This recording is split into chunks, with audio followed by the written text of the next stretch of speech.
आज कथा सत्र में प्रस्तुत है कहानी खरीदार तो कोई और था।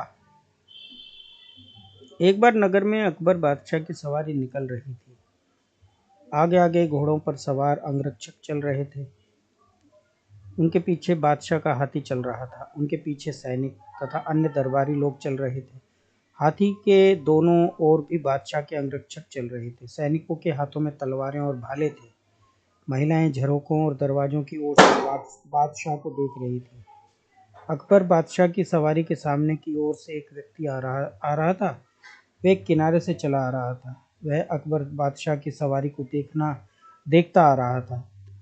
कभी वह थोड़ी देर रुक कर देखता और फिर आगे बढ़ जाता। कभी चलते चलते देखते हुए चलता जाता। अकबर बादशाह की सवारी के पास आने के पहले वह किनारे से ठिठक गया। जब बादशाह अकबर का हाथी उसके बराबर से आया तो एक अजीब नज़र से देखने लगा। वह सवारी की ओर देखते हुए बोला, ओए पड्डे वाले, पड्डा कितने का है?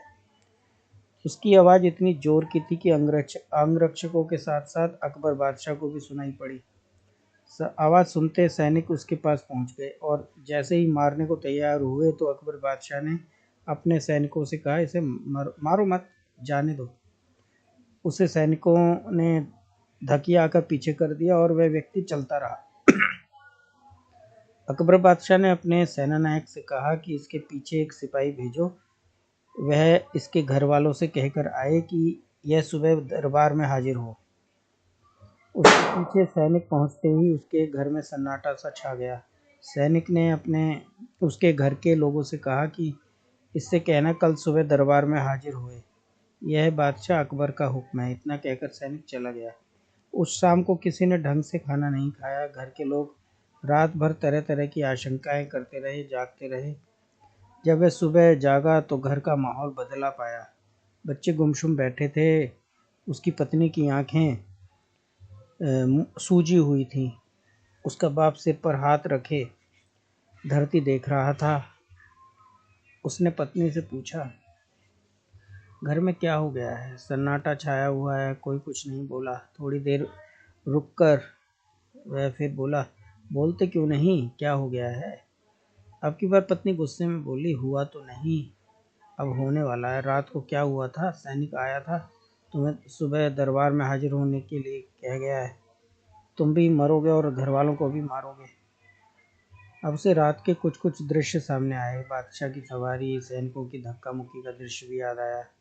अब वह गुमसुम हो गया। दरबार में पहुंचने के लिए जल्दी से तैयार होने लगा। मौत का खौफ उसके दिल पर छाया रहा। सोचता रहा, अगर कुछ अनहोनी हो गई तो घर बर्बाद हो जाएगा। सुबह होते ही वह दरबार में पहुंचा। दरबार लगा हुआ था। अकबर बादशाह सिंहासन पर बैठे हुए थे। इसी बीच बादशाह के पास एक दरबान आया और उसने उसके आने की सूचना दी। अकबर बादशाह ने उसे हाजिर करने के लिए कहा। कुछ क्षणों में वह बादशाह के सामने हाथ जोड़े खड़ा था। उसकी पिंडलियां कांप रही थी। बादशाह ने एक नज़र उसके ऊपर डाली। अकबर ने उसे पहचान लिया। अकबर बादशाह ने कहा, कहो भाई, पड्डा कितना का खरीद रहे हो? शाम को मेरा हाथी तुझे पड्डा नजर आ रहा था, अब बताओ कितने का खरीदोगे? इतना सुनते ही वह थर थर कांपने लगा। फिर भी उसने साहस बटोर कर कहा, जहाँपना, मैं छोटे मुंह बड़ी बात कैसे कह सकता हूँ। खरीदार तो कोई और था।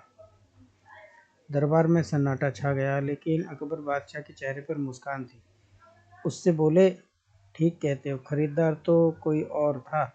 तुम्हें माफ़ किया जाता है, लेकिन फिर कभी इस तरह की घटना घटी तो सजाए मौत मिलेगी।